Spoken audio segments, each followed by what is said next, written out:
بسم اللہ الرحمن الرحیم۔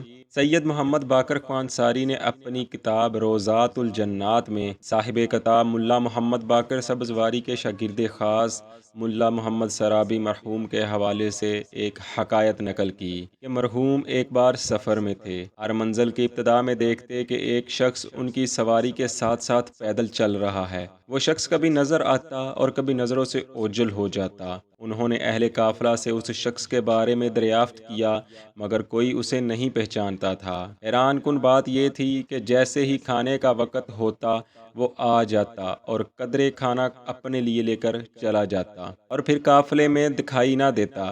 یہ سن کر مولا محمد کا تعجب مزید بڑھ گیا۔ جب اس مقام سے چلنے کا وقت آیا تو وہی شخص دوبارہ سواری کے ساتھ ساتھ چل رہا تھا۔ اب ملا محمد کی نظر اسی پر تھی۔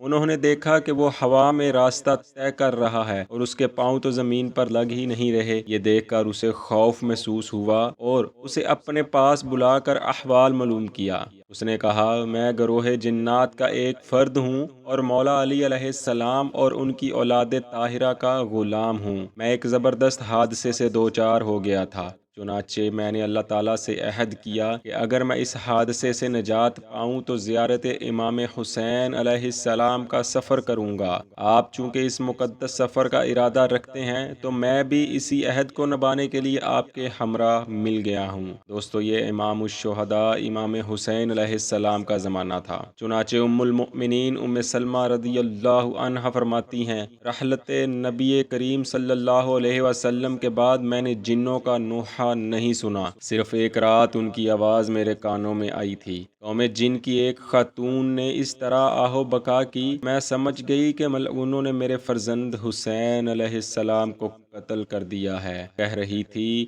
اے میری آنکھوں، اشک بارانی کرو کہ میرے بعد شہیدان کربلا پر کون آہو بکا کرے گا۔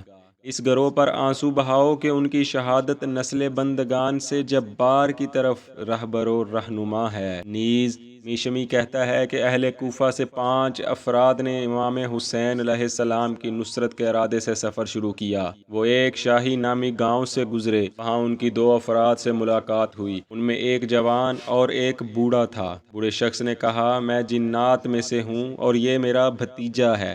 ہم نے امام حسین علیہ السلام کی نصرت کا عزم کر رکھا ہے۔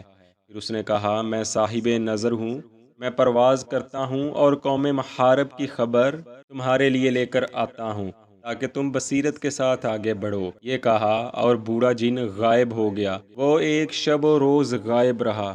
اگلے دن ایک غیبی آواز ہمیں سنائی دی، اللہ کی قسم میں تم تک نہیں پہنچا کہ میں نے اپنی آنکھوں سے دیکھ لیا کہ کربلا کے میدان میں تپتی ہوئی گرم ریت پر خاک و خون میں غلطیدہ بغیر سر کے بدن پڑا ہے۔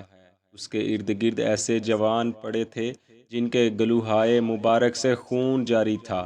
وہ چراغ کی مانند روشن تھے اور اپنے نور سے صحرا کو مالا مال کر رہے تھے۔ میں نے اپنی سواری کو ایڑ لگائی تاکہ ملاقات کر لوں، اس سے پہلے کہ اسے حوران جنت گود میں لے لیں۔ حسین علیہ السلام ایک ایسا نور تھے کہ لوگ ان سے روشنی حاصل کرتے تھے۔ اللہ جانتا ہے کہ یہ بات میں نے غلط نہیں کہی۔ وہ بہشت کے محلات میں رسول اللہ صلی اللہ علیہ وسلم کے ہم نشین ہیں اور جناب فاطمہ سلام اللہ علیہا کے پہلو میں مسرور و شادمان ہیں۔ اس کے بعد آواز آنا بند ہو گئی۔ ہماری آہوں اور سسکیوں کی آوازیں بلند ہونا شروع ہو گئیں۔ ہم سمجھ گئے کہ آج اس کائنات فانی سے حسین ابن علی علیہ السلام رخصت ہو گئے ہیں۔ دوستو، آج کی ویڈیو آپ کو کیسی لگی اس کے بارے میں اپنی رائے سے ضرور آگاہ کیجیے گا۔ جلد ملیں گے ایک اور نئی اور اہم ویڈیو کے ساتھ۔ اللہ آپ کا حامی و ناصر ہو۔